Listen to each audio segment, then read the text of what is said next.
Hello students, in today's video we are going to study the poem The Face That Launched 1,000 Ships. इस video में हम पढ़ेंगे poem की full explanation, इसमें use हुई figures of speech. But before that हम जानेंगे poem के बारे में और इसके हिस्टोरिकल बैकग्राउंड के बारे में। फर्स्ट ऑफ ऑल हम बात करते हैं पोएम की। तो पोएम एक पार्ट है क्रिस्टोफर मार्लो के drama the tragical history of doctor Faustus. ये ड्रामा पब्लिश हुआ था 1604 में। According to the drama doctor Faustus, जो कि एक बहुत ही ज़्यादा एम्बिशियस मैन है, अपने एम्बिशन को पूरा करने के लिए हर तरह की उन्होंने स्टडी की और एट लास्ट उन्होंने स्टार्ट कर दी studying necromancy. Necromancy mean black magic. और डॉक्टर फॉस्टस जो कि हर तरह की पावर गेन करना चाहते थे, तो उन्होंने एक हम कह सकते हैं डील की थी सैटर्न के साथ, और जिसके अकॉर्डिंग उन्हें अपनी सोल देनी थी और सोल के बदले वो सब कुछ कर सकते थे। Even he had the capacity to bring back the souls. आत्माओं को भी वो बुला सकते थे। और अपने पावर के इसी नशे में उन्होंने बुलाया हेलन। हेलन जिसे कि माना जाता है the most beautiful lady of the world. और हेलन की सोल को बुलाने के बाद doctor Faustus who was very much infatuated towards Helen, वो उसकी खूबसूरती से इतने ज़्यादा आकर्षित हुए कि उन्होंने पोएम जो है हेलन को डेडिकेट की। अब हम जानते हैं कि हेलन कौन थी। हेलन का जिक्र जो है सबसे पहले हम देखते हैं कि होमर जो था, ग्रीक पोइट होमर, उसके एपिक इलियड में देखने को मिलता है। अकॉर्डिंग टू दैट एपिक, उस महाकाव्य के अकॉर्डिंग क्या था कि हेलन वाइफ थी king of Menelaus. Menelaus he was the king of Sparta. लेकिन हेलन इतनी ज़्यादा खूबसूरत थी, इतनी ज़्यादा ब्यूटीफुल थी कि किंग ऑफ ट्रॉय जो था, पेरिस, ग्रीक मैन जो था, सॉरी, किंग ऑफ ट्रॉय जो पेरिस था, he fell in love with her and he kidnapped और अबडक्टेड हर। और इसी वजह से किंग ऑफ स्पार्टा, मेनिलस, और उसके साथ वो सारे लोग जिन्होंने उस स्वयंवर में भाग लिया था हेलन के साथ शादी करने के लिए, उन्होंने पहले से एक डील की हुई थी, ऐसा कुछ होने पर वो सब साथ देंगे उसी पर्सन का जो कि उस स्वयंवर को जीतेगा।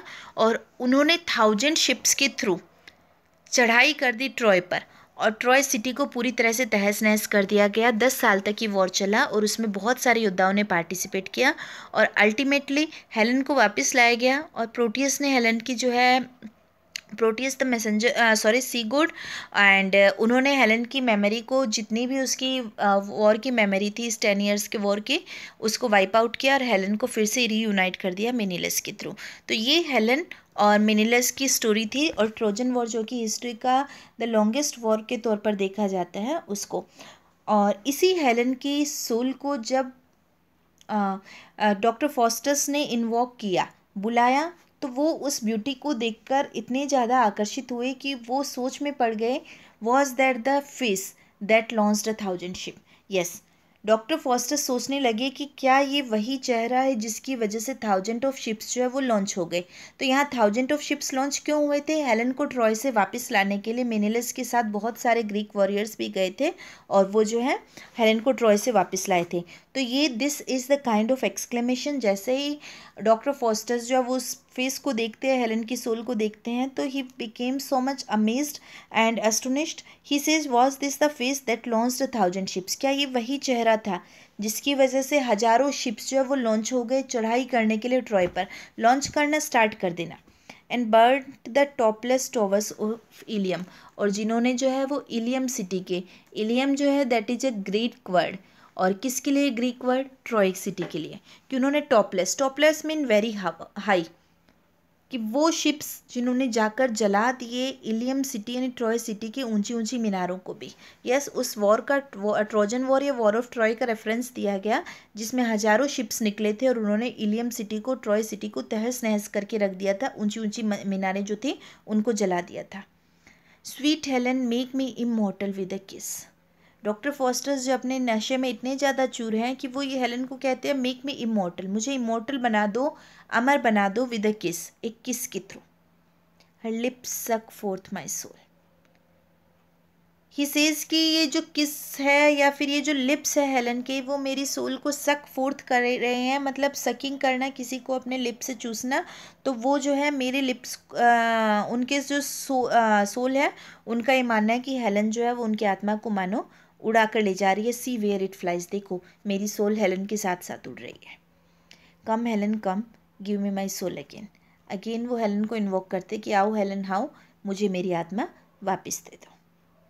हियर विल आई ड्वेल, और मैं यहीं ड्वेल, ड्वेल मतलब रहना, मैं यहीं रहूँगा इसी जगह रहूँगा, for heaven is in these lips, मैं इसी आत्मा के साथ रहूँगा क्योंकि ये जो लिप्स है ये एक तरह से स्वर्ग है। And all is dross that is not Helena, और हर वो चीज़ जो हेलेना नहीं है, वो ड्रॉस है, वो व्यर्थ है। जो तुमसे रिलेटेड नहीं है, जो हेलन से रिलेटेड नहीं है, वो व्यर्थ है। So here in these lines we see कि डॉक्टर फॉस्टर्स जो अपने नेक्रोमेंसी में इतने ज़्यादा ऑब्सेस्ड हो चुके हैं कि उन्होंने हेलन की सोल को इन्वोक किया, और उसके बाद वो एक सोल से जो है physical pleasures and sensual pleasures चाह रहे हैं, और वो हेलन के थ्रू एक किस चाह रहे हैं जिससे कि वो मानते हैं कि वो इमॉर्टल हो जाएंगे, क्योंकि वो किस उन्हें एक्सट्रीम ब्लिस देगा, खुशी देगा। I will be Paris and for love of thee instead of Troy shall Wittenberg be sacked. वही कहते हैं आई विल बी पेरिस, मैं किंग पेरिस जो ट्रॉय का था कि मैं उसके जैसा बन जाऊंगा, मतलब मैं किंग पेरिस हूँ। आई विल बी पेरिस, जैसा पेरिस ने तुम्हारे लिए किया, पूरा ट्रॉय सिटी को दाव पे लगा दिया, तो मैं किंग पेरिस की तरह बन जाऊंगा। And for love of thee, और love of thee mean you, तुम्हारे लव के लिए, तुम्हारे प्रेम के लिए, इंस्टेड ऑफ ट्रॉय की जगह, instead of at the place of Troy, shall Wittenberg be sacked, पूरे विटनबर्ग सिटी को सेक कर दिया जाएगा, तहस नहस कर दिया जाएगा। Wittenberg is a city in Germany where doctor Faustus lives. Wittenberg वो सिटी है जहाँ डॉक्टर फॉस्टर्स रहते हैं। वो ये कहते हैं कि ट्रॉय सिटी तो तहस नहस हुई पेरिस के लव की वजह से, और मेरे लव की वजह से जो है विटनबर्ग सिटी को सेक कर दिया जाएगा। सेक करना मीन लूटना, हरा देना। किसी सिटी को जब लूट किया जाता है, लूट लिया जाता है, तो वो जो है सेक कहलाता है। तो वही कहते हैं कि जैसे पेरिस की के लव की वजह से ट्रॉय सिटी को तहस नहस कर दिया गया, तो वो भी हेलन से उतना ही लव करते हैं उसी पेरिस की तरह, और उनके इस लव में जो है वो विटनबर्ग को तहस नहस कर दिया जाएगा। And yet I will combat with weak Menelaus, मैं वीक मेनिलस के साथ कॉम्बैट करूँगा। कॉम्बैट करना, फाइट करना, जैसे पेरिस ने मेनिलस के साथ फाइट की थी, कि मैं भी उस वीक मेनिलस के साथ फाइट करूँगा। And wear thy colours on my plumed crest, plumed पंखों वाला क्रेस्ट होता है शिखर, कि जो विनर होता है उसके चेहरे पर प्लूम्स की, फेदर्स की कैप पहनाई जाती है, कि मेरे सिर पर भी जो फेदर्स होंगे उनमें तुम्हारे रंग होंगे, मतलब मेनिलस को हराकर जीत की ट्रॉफी की तरह मैं तुम्हें जो है वो पहनूंगा। या I will wound Achilles in the heel, Achilles जो कि उन ग्रीक वॉरियर्स जो कि ट्रॉय के वॉर में गए थे उसमें सबसे ग्रेट माना जाता है, और एक्किलस जो सबसे बहादुर था योद्धा, लेकिन एक्किलस का जो फैटल पॉइंट था, सबसे ज़्यादा रिस्की पॉइंट था, जहाँ चोट लगने पर एक्किलस की डेथ तक हो गई थी, वो थी उसकी हील, उसकी एड़ी जो है। तो वो कहते हैं कि I will wound Achilles in the heel, मैं एक्किलस को उसकी हील में जो है वो वुंड करूँगा, जख्म करूँगा, ताकि वो वहीं मर जाएगा। And then return to Helen for a kiss, और मैं उन सबको हराकर हेलन के पास वापस लौटूंगा फॉर अ किस। ओ thou art fairer than the evening air, clad in the beauty of 1,000 stars. Now Dr. Foster starts comparison of Helen with different objects. First of all, he compares Helen with the evening air. कि तुम तो evening air, शाम की हवा से भी ज़्यादा जो है वो फेयर हो, सुंदर हो, ब्यूटीफुल हो। वो शाम की हवा जो क्लेड होती है, ड्रेस्ड होती है in the beauty of 1,000 stars, हजारों सितारों को पहनकर जो शाम के समय हवाएं चलती है, हजारों सितारे आसमान में जो उगे होते हैं, और उस समय जो शाम की हवाएं चलती है वो दिखने में बहुत ब्यूटीफुल लगती है, लेकिन तुम उनसे भी ज़्यादा सुंदर हो। Brighter art thou than flaming Jupiter when he appear to a hapless female. Jupiter जो थे, he was the god of sky, जो कि फ्लेमिंग थे, मतलब जिनसे लपटें निकलती थी, वो इतने ज़्यादा ब्राइटर थे, और अब वो रियल फॉर्म में किसी के सामने नहीं आ सकते थे। बट जुपिटर की वाइफ जो जूनो थी, उनकी किसी साजिश के तहत जुपिटर अपनी मोर्टल या ह्यूमन लवर सिमिल के सामने आया, और सिमिल उनको देखकर एकदम से हेल्पलेस इल फेटेड हो गई, क्योंकि वो इतनी ज़्यादा ब्राइटनेस सहन नहीं कर सके। तो उस टाइम जबकि सिमिल के सामने भी वो इतने ब्राइट फॉर्म में आए थे, जुपिटर उससे भी ज़्यादा ब्राइट जो है वो तुम हो।